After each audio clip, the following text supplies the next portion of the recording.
चाषी को उपयुक्त क्षतिपूरण जोगाइदेवा दाबी जिलापाल कार्यालय सम्मुखें विक्षोभ प्रदर्शन करिछि गंजाम जिला कांग्रेस कमिटी। यह एक दाबीपत्र जिलापाल को प्रदान करा जायछि।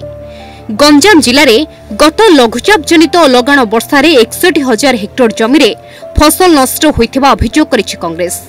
सरकार पक्षरु फसलर क्षयक्षति सठिक भाव में आकलन करा जाउ नाही एवं जो इनपुट सब्सिडी घोषणा करा जाउछि ताहा समुद्र को संख्य बोली अभियोग करिछि कांग्रेस। किंतु ए दिगरे मध्य वर्तमान सुधा कोनोसी पदक्षेप ग्रहण करा जाय नाही।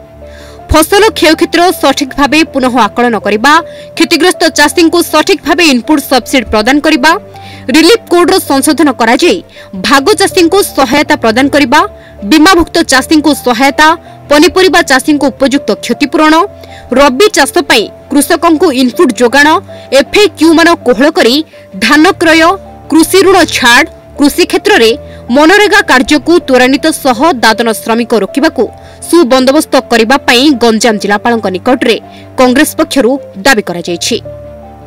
अमीय पटनायक अध्यक्ष ओडिशा प्रदेश किसान कांग्रेस डिसेंबर 20 तारिख ठारू 28 तारिख मध्य दुईटी पर्यायर अदिनिया वर्षा द्वारा राज्यर 16टी जिले में व्यापक भाव में धान अणधान फसल नष्ट होईछि। जो प्रभुत क्षयक्षति घटिला एथिरे चाषीर दुर्दशा कहले न सरे।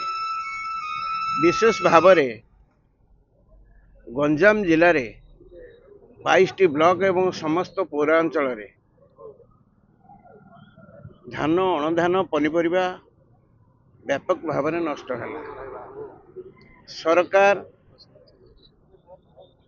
यथेष्ट पूर्वरु जदि ये जो सूचना दे था पाणीपाग संबंध में ताहले अत्यंत पक्षे किछि धान अमल करा जाइथिबा धान को सुरक्षित करी रखा जाई पारि थांता।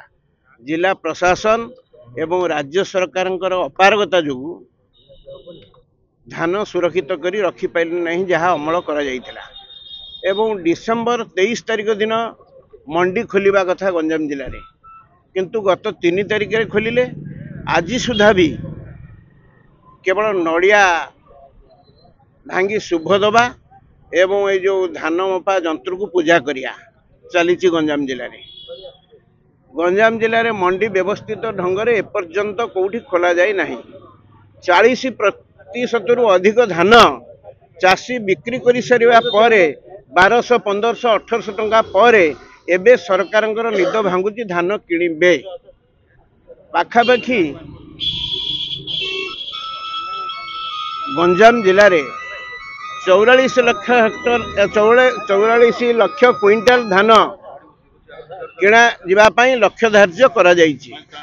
किंतु अदिनिया वर्षा रे जो धान फसल नष्ट हैला सरकार कहिथिले जे आवेदन करंतु। आमे 3 दिन कंट देइथिले। 3 दिन भितरे गोटे नंबर जारी करा जाइथिला। सेथिरे जहार क्षयक्षति होईछि बीमा करिथिबा बीमा न करिथिबा चाषी मानकु समस्त की सहायता दिया जिवो बोली 30 तारिख दिन मुख्यमंत्री घोषणा कले। चाषी वर्तमान अत्यंत संध्यान रे अछंती। इनपुट सहायता पाइबे कि प्रधानमंत्री फसल बीमा सहायता पाइबे कि एफएक्यू मान कोहल करी पाइबे, जहा फल चाषी व्यापारी मानक बिक्री कर धान गुड़ी धान 1200, 1500, 1800 टंका। आज गंजाम जिला किसान कांग्रेस तरफ पूर्व एवं पश्चिम किसान कांग्रेस कमिटीर नेतृत्व में आज जिलापाल कार्यालय सम्मुखें जिलार समस्त चाषी भाई माने एवं नेतृवृंद माने एठारे उपस्थित रही।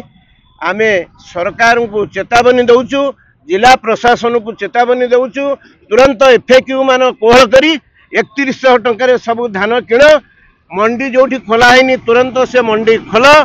ता सहित कृषि ऋण छाड़ कर, बीमा जो माने करिछंती बीमा क्षतिपूरण सहायता राशि तुरंत दिया जाऊ। एकर पिछा अत्यंत पक्षे 20,000 टंका दबा सहित रिलीफ कोड संशोधन करी भाग चाषी मान को सहायता दिया जाऊ। दादन श्रमिक रोकवा स्वतंत्र भाव में योजना करा जाऊ।